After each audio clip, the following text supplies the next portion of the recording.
Hey everybody, welcome back if you're returning, welcome if you're new here. Had a massive editing fail with yesterday's videos, so I wanted to do an extra video for you, do something a little bit different, and do some tarot. Been a while since I've done tarot on the channel. Now, bear with me for a minute here.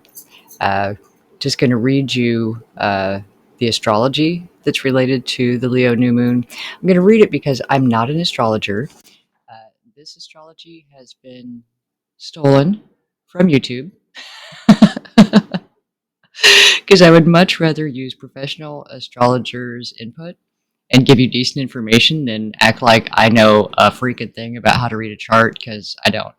So this was from three different astrologers. It's just kind of a conglomeration of what they saw in the charts, which would be Gregory Scott, Aubrey Stars, and Cam White. Three of my favorites. I've got several more that I really enjoy, but those are the three from which this originated. So the main themes are making tough calls on what stays and what goes. Anything not serving our higher good must go. A need for freedom and liberation from external control or restrictions, and anything boring and monotonous that sucks away our soul's joy. Divine alignment, learning to stay connected to our spirit and honoring our inner child. This connection will help us correct any material situations that we may have struggled with previously, such as relationships, resources, material possessions, finances, our physical location, and just the need to feel fully alive. Does that sound familiar? This is why I like to use the cards, yeah. When I pull the topics for the shit to ponder, I like using the decks because I feel like that gives me a chance to pull off the collective energy and get a topic that actually means something to people for that time, for that space. It may only be for one person, but if it's relevant to you for that day, then I feel like I'm at least contributing something useful. Um, so this full moon is squaring Uranus, so try to go with the flow and be adaptable. Blessings are coming, but the initial presentation may not feel so beneficial. Unexpected, radical change that carries a level of shock factor. As always, it could be shockingly good news, and that's the thing. We have to stay in that positive anticipation. So you're feeling Uranus. Not literally. I normally say it Uranus, but it's not as funny that way. It might be kind of a shit show. Versatility is the game plan of the week, which means stay flexible, stay open-minded, and again, positive anticipation. So, uh, game plan. Intentionally ground yourself in the present when you feel the anxiety or restlessness. Uranus can create a lot of that restless energy. It's very electric. Uh, feel the clothes on your skin, your feet on the floor. Look around, identify the colors around you, anything that involves your five physical senses to get back in your body in the moment. So touch, smell, taste, sound, what you see. Again, just feeling your body in its present location. Stay grounded because we have very dreamy energy going on with Pisces and all these other alignments. Staying grounded is going to be essential. Drink water. Moon's water, it's a thing. Um, so yeah, drink some water, hug a tree. Don't let your brain go into free fall. Beware of impulsive actions, jumping to conclusions, and reacting irrationally without taking some time to process the information. Again, very in line with what we've been talking about, responding, not reacting, taking a moment, pause. It's a good time to duct tape your mouth and possibly your wallet. Wait and let things sort themselves out a bit before making permanent decisions, because again, what we initially see may not look like what it's turning into. So take a step back, don't react, don't do something crazy, sit in it for a few, okay? This is not the time to just be impulsive about what we're going to do. We need to really just chill. Keep an open mind and remind yourself that everything is working out for your highest good, despite what may present as a shocking revelation or plot twist this week. Okay?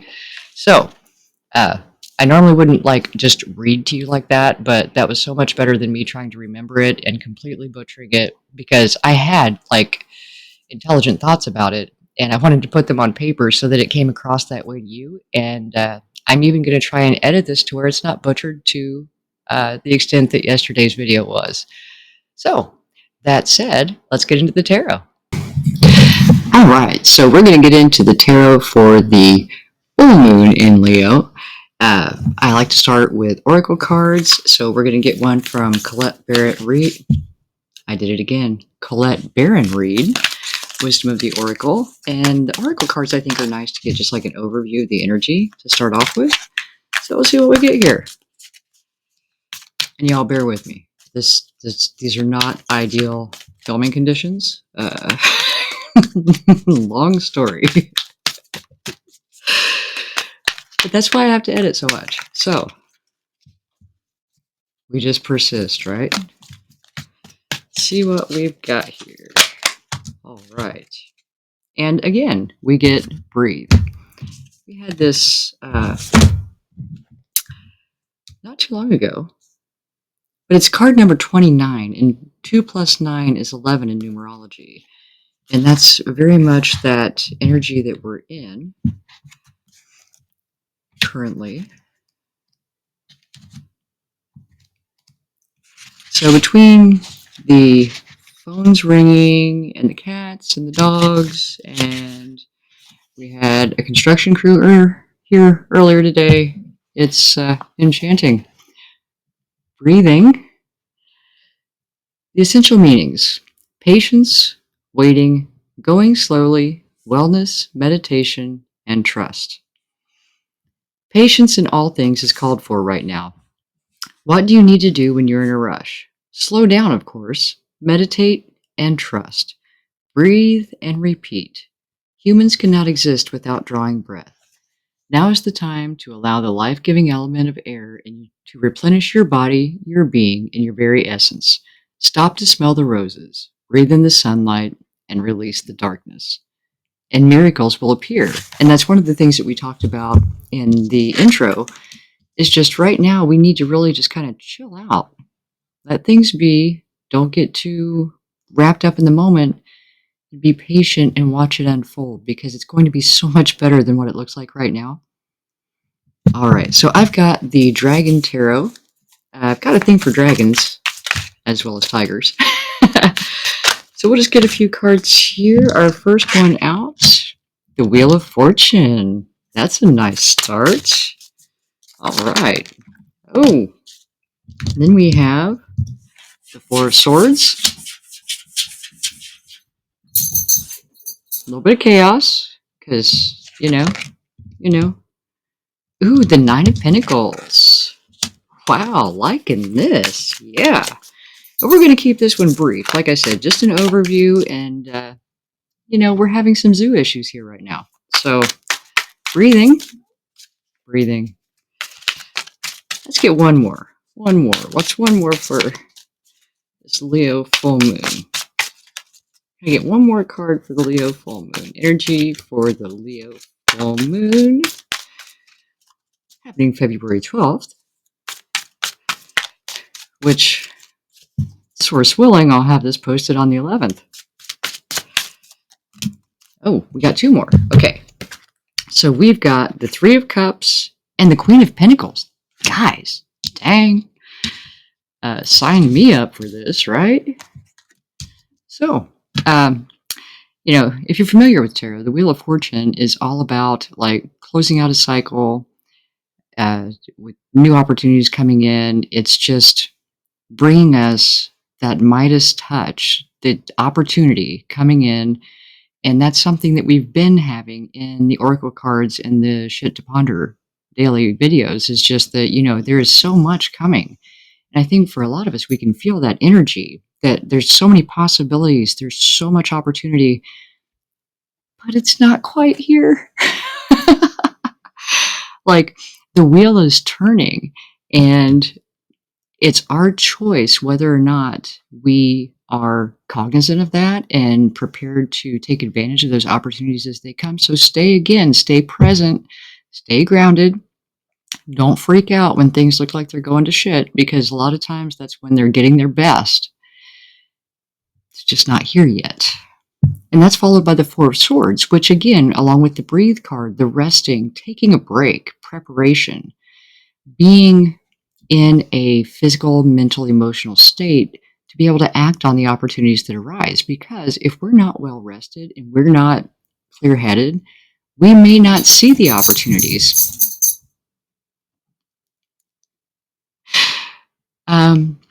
If anybody wants to add a circus soundtrack, feel free.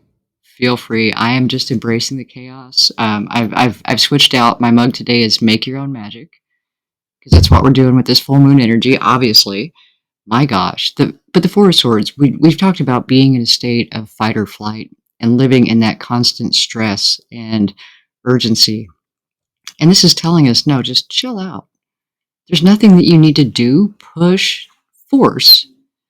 We're going into that feminine energy, receiving, because our next card is the Nine of Pentacles. And in the traditional Rider-Waite Tarot, it's a woman who is looking at her abundant pentacles, her coins, her earth. I mean, we've got earth, air, water. So we've got really a nice mix of very prosperous energy here. And the Nine of Pentacles is like bringing that fortune into reality, pulling it from the ethers into the earth plane. And she is abundant, and she always has 6 pentacles in her little bush there on the traditional card, and 3 to give away. But she never gives more than what she has to give. She never makes herself short to give to others. She gives out of her abundance. And that's something else that we've talked about here recently. And then we have the Three of Cups. The Three of Cups is a card of celebration. So you see, we've got all this opportunity coming in. We just have to be rested and in a position to take advantage of it, because it's going to give us just abundance, enough abundance that we can share, have plenty for ourselves and plenty to share with others. And that's call for celebration.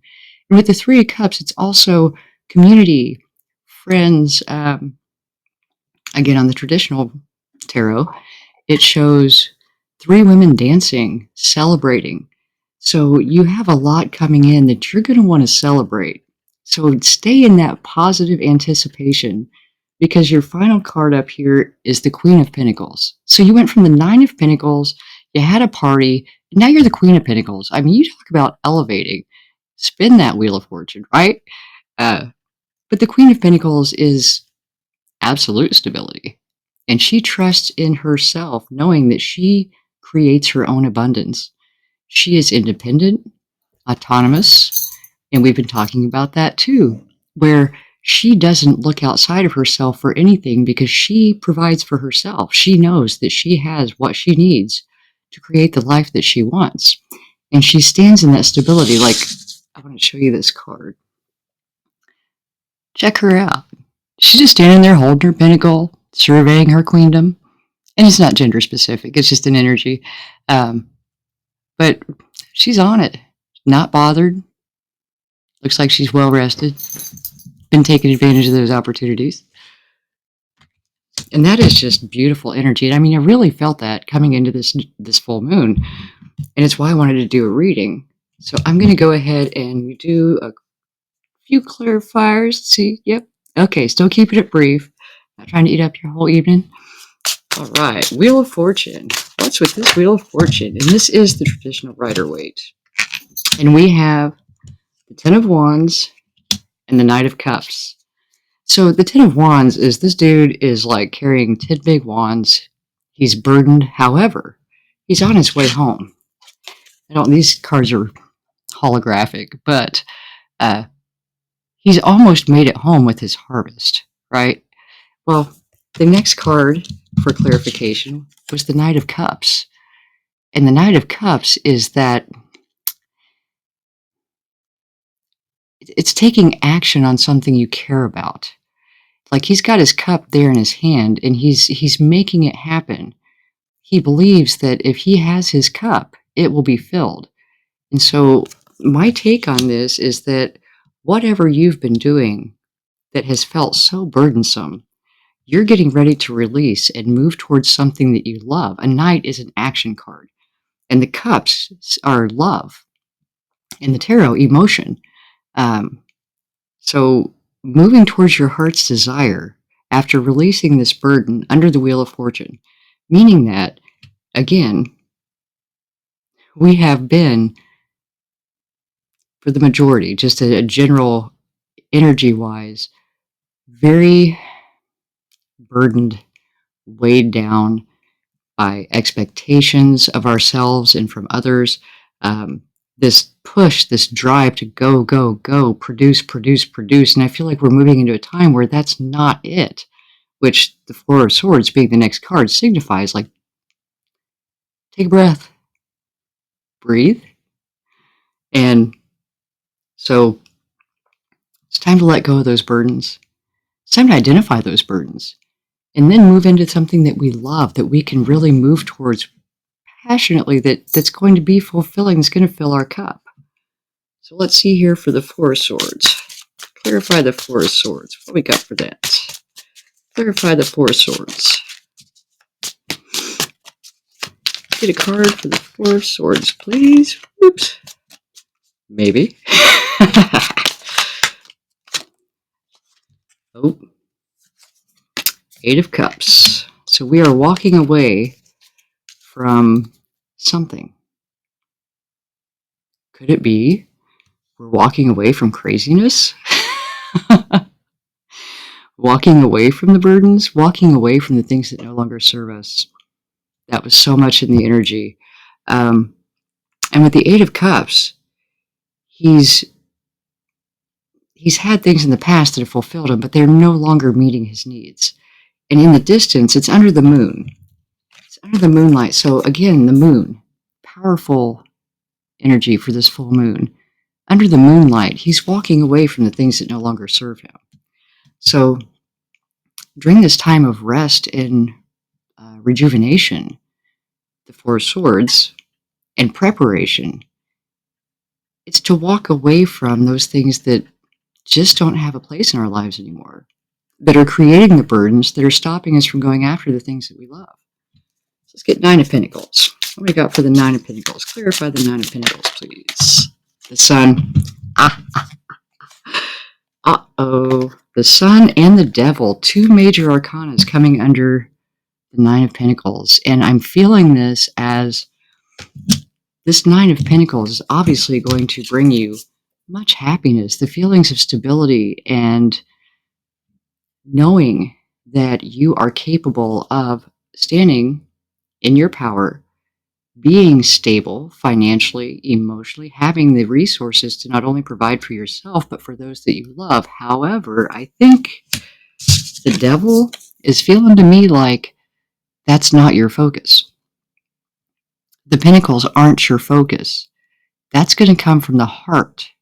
And with the Devil is kind of a darker energy in the sense of addiction and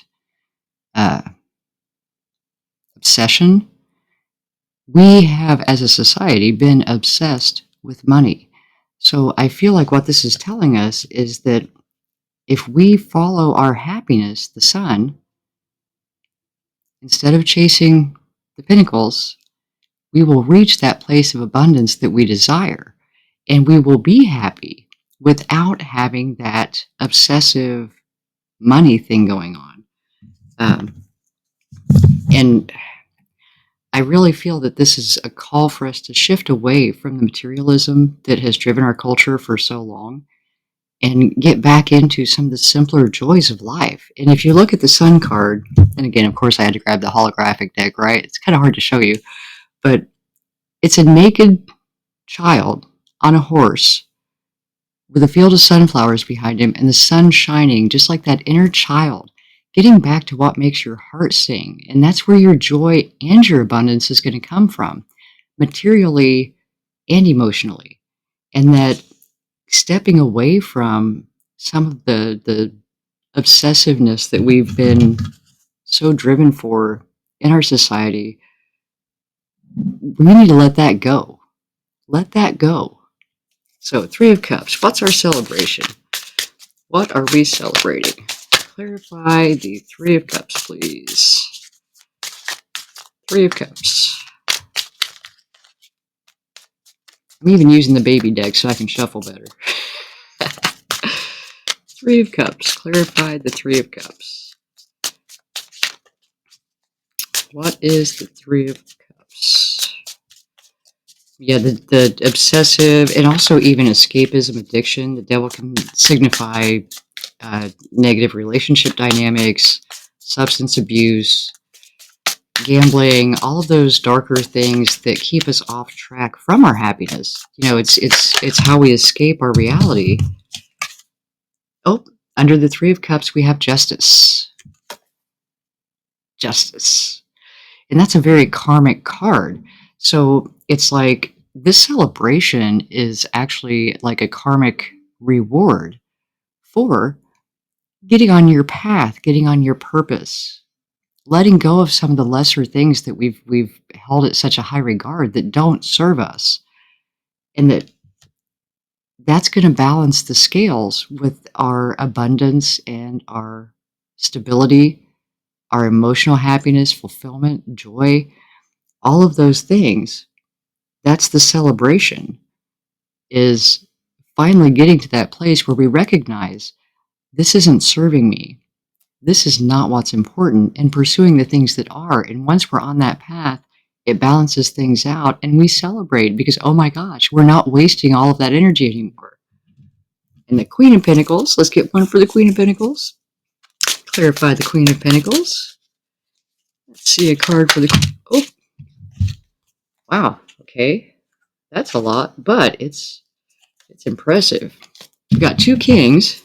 So we've got the King of Cups, Temperance, King of Swords, and Eight of Wands. So this is interesting because the King of Cups, clarifying the Queen of Pentacles, cups, again, being your emotions. And the King of Cups is on a concrete slab in choppy waters, like he is not bothered. Emotional stability, temperance, patience, that word. The King of Swords is mental clarity, your truth. The King of Swords does not take shit from anybody. And then you have the Eight of Wands. So my feeling on this is like this Queen of Pentacles is coming from these other energies and our ability to stay balanced in our mental and emotional action. Not too much of one or the other. Mental is masculine, emotion is feminine. There again is those balanced energies, and the temperance.